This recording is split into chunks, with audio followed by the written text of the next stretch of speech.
Hello everyone, my name is TheCreepyMessenger. That creepy reading was nice enough to let me do a guest narration for all of you to hopefully enjoy. Now, the creepypasta that I chose to do, if you already haven't looked at the title, is entitled Creaking.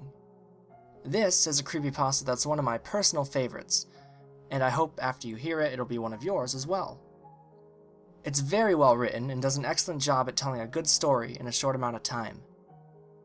It's also very Lovecraftian, which is another thing I really like about it. Hopefully, I do this one the justice it deserves. If you enjoy this narration and would like to hear more from me, a link to my channel is in the description below. Now, without further ado, I give you Creaking.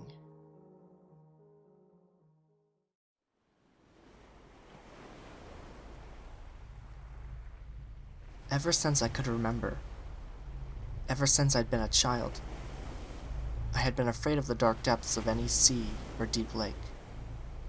Dark blue or green water had a nauseating effect on me, and seaweed dancing sinuously at the bottom of pools made me shudder.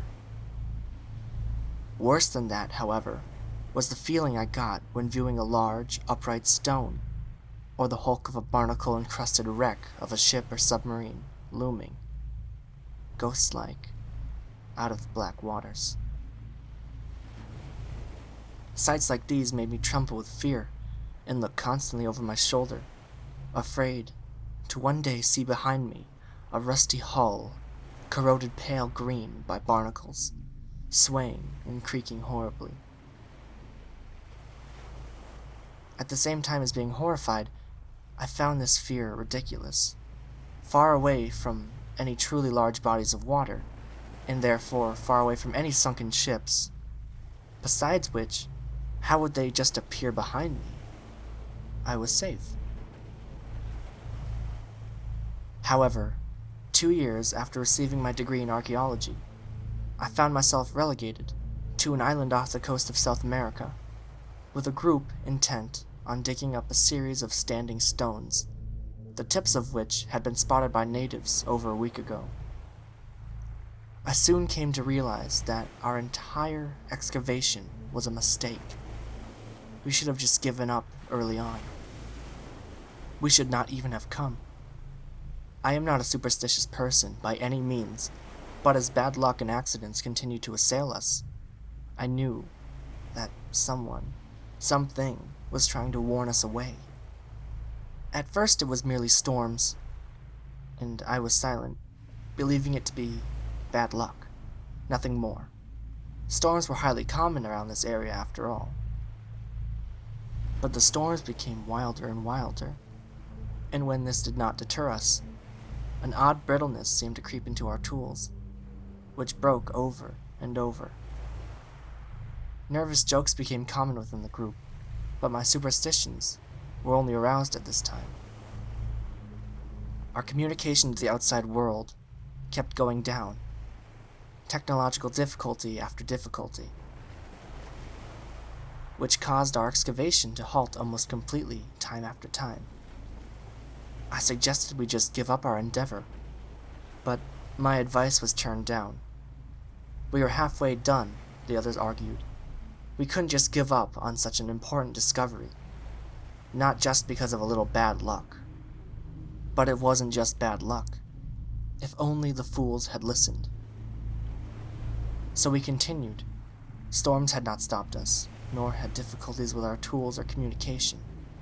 Now, the presence that was trying to warn us became harsh. Accidents began to happen. Accidents that, at first, merely wounded our pride. Harsher still, the presence became twisted ankles and wrists, sore muscles, fevers and sickness, and broken bones.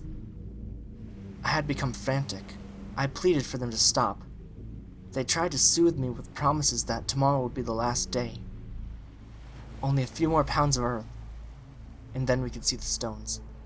The strangely carved and shaped stones in all their glory. Tomorrow came. The stones were uncovered and rose from the ground like a row of rotting teeth. They had an odd, pale green tint to them. An odd tint that makes me shudder to remember it now. We thought it was some kind of vegetable matter, but when someone from our group tried brushing it off, he found that the residue on the brush was curiously like rust. Even still, it was easy to see the strange markings carved into the stone, markings that seemed to hover above the foul coloring, markings that depicted, but I cannot and will not describe it fully. The damned implications: a scaly being larger than a whale, bulging fishy eyes, gills, bloated lips. A monstrosity from the dark, indistinct world that I so feared and hated. Half fish, half God. I must stop. I am already half mad. A figment of imagination from a long-dead culture. After realizing that this was all it could be, the group breathed easier. Silly to be so fearful of an obvious fake being, created by a people who were merely thankful to the bounty of the ocean. That deep, dark, hateful ocean. The day passed quickly. No accidents, no bad luck, no difficulties.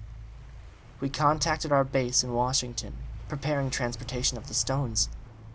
We stood around our discovery. Uneasiness replaced by a moment's pride. Perhaps, after all, we had merely been jinxed. If only that was the case. That night I was to realize that our luck had not changed, but had merely worsened. The presence that had tried so desperately to chase us away, to protect us from a horrible fate, had left us, had given up. Such is the folly of man, and his greed for knowledge. Knowledge of dark, unknown things, things that mankind should not awaken, things mankind has no earthly right to know about. Lest madness wrap around us and drag us screaming into the black abyss of hell. That night, my peaceful sleep was interrupted by a noise that still haunts me right now, as I struggle to keep quiet, to not scream and alert it to my hiding place. A noise that has, however, strengthened my resolve to end everything after my tale is told. The world must know that some things are better left alone. I awoke slowly, not realizing what had jarred me out of my dreams at first. But as my grogginess faded and the noise grew louder, it was coming closer. I began to shiver beneath my light cover, the creaking of a rusty ship looming out of the dark behind me. I darted out of my tent, looking wildly for the thing that could make such a sound on dry land. Left, right, up. And when I saw the monstrous sight looming over the trees, staring with its glazed, bulging eyes, its mouth with the puffy, obscene lips parting to make that sound, a wild scream tore from my throat and I ran. I ran from it, leaving my comrades behind like a coward. I can only pray that they were able to run, to hide, and if not, get away. I pray their end was quick and painless, although I fear that is not the way of this beast. I do not know what we unearthed. I do not know what was so important about those grotesque stones that the demons surfaced because of our finding them. I do not know why huge stones and wrecks under fathoms of water bother me so. It was never the object, but the resemblance to a half-remembered, eons-old dark being covered in barnacles, pale green and white and red-brown in color, making that awful, non-living creaking noise, slowly appearing, rising, rearing out of the dark deep unknown. I am thankful I sleep with a pistol. Now, I will end it, for I know there is no chance of escaping. Even if I could, what of my sanity? I have seen the Dagon fish god of man's earliest ancestors, unholy creature that still resides in our being, and yet my tale will merely be laughed at. I would be confined to an asylum. So, I will put the gun to my head and pull the trigger, and sweet, peaceful oblivion will be mine. The creaking, it's so close. I would have been fine, have died quickly, with some resemblance of sanity intact. But that noise caused me to pause, to stiffen, and to slowly set the gun down. I continue to write, because I do not want to give in to my maddening desire to look over my shoulder. But I must. I must look, even though I could pick up the gun right now and end it all without looking. Because I know what I shall see. My greatest fear will be realized once I finish this sentence. When I turn and look, I will see a rust-colored body, corroded pale green by barnacles, swaying and creaking horribly.